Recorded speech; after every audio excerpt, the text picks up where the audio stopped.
দিদি ভাই, আজকে রাত্রে কি তা রান্না করতাম?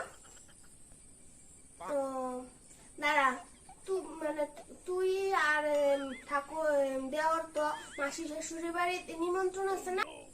হ্যাঁ, আমরা তো মাসি শাশুড়ি বাড়ির যাবো। শ্বশুর বাড়ির যাবো। তাহলে মার বাবু তো গেছে গা বদ্দির বাড়িতে, মানে আজকে বদ্দির বাড়িতে খাওয়া দাওয়া করে আইব। তাহলে বাড়ির মিন্দা আছে আমি আর তোর বদ্দা। তোর রান্না করতে হতো না, আমি আর তোর বদার লেগা আমার লেগা আর তোর বদার লেগা রান্না করে এলাম। দুইজনের লেগা তোর রান্না করতে হতো না। যা তুই যে রেডিও না, তুমি রান্না করতে লাগতো না, আমি রান্না করে থুয়ে যাবো তোমার লেগা আর বদার লেগা। তুই যে রেডিও দেওয়া আইতা শুদ্ধ আইতাছে, শুদ্ধ আই আবার তোর রেডি না পাইলে বকাবকি করবো। যা রেডিও। আচ্ছা ঠিক আছে।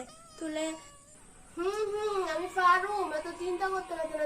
আচ্ছা ঠিক আছে, আমি যে রেডি। তুই এত বড় ঘুমটা দিয়ে কই যেতেছ? এবার মাসি শাশুড়ি বাড়ির যাও, ঘুমটা দিতাম না কেমন লাগে না? আমি মাসি শাশুড়ি বাড়ি যখন প্রথম গেছি আমি ঘুমটা টুমটা দিছি না। আমরা মাসি শাশুড়ি এরকম না, ঘুমটা না দিয়ে যে লেকে অ্যাটকেট করবোই করবো। শাশুড়ি মা যদি কিছু কয়, আর শাশুড়ি মা তো কিচ্ছু বলতো না। দেখ আমারে আর তোরে একদম তাদের নিজের মায়ের মতন দেখে, বদ্দিরে যেমন দেখে আমার আর তোরও সেম দেখে। শাশুড়ি মা কিচ্ছু বলতো না। যাই ঘুমটা টুমটা খুললে ভালোভাবে সাজ্জা যা। আমার শাশুড়ি মা একদম আমার মায়ের মতন শাশুড়ি মা পাইছি, এত ভালো। আচ্ছা ঠিক আছে। হ্যাঁ হ্যাঁ, আমরা ভাগ্য করে এরকম শাশুড়ি মা পাইছি।